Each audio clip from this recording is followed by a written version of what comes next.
Hello everyone, in this lecture, the topic, analogy is going to be explained in detail, but before I start it, if you are new to my channel then please like and subscribe the channel.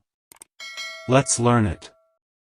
It can be defined as: an analogy compares one thing to something else to help explain a similarity that might not be easy to see. What does it mean? Simply, it means that analogy in literature is nothing but just a literary device that compares two unrelated things to one another.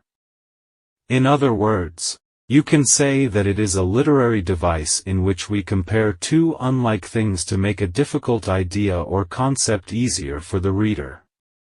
This question must in your mind that why a writer use analogy.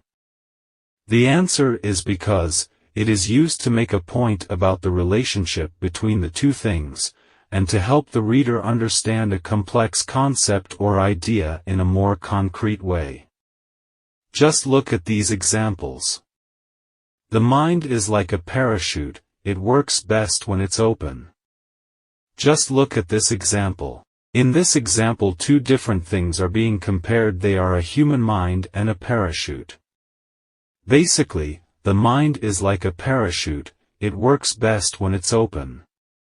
Actually, this analogy is effective because it helps us to understand the importance of being open-minded. So, the importance of being open-mindedness is well explained with the analogy of parachute. The next example is: all the world's a stage, and all the men and women merely players.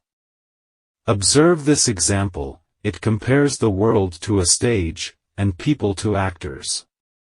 Actually, this analogy is effective because it helps us to see the world in a new way.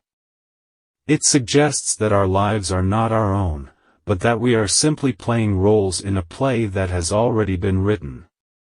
Simply, you can say, the concept of life is explained with the analogy of stage and actors. Well, I hope you have enjoyed the lecture, but please don't forget like and subscription to the channel.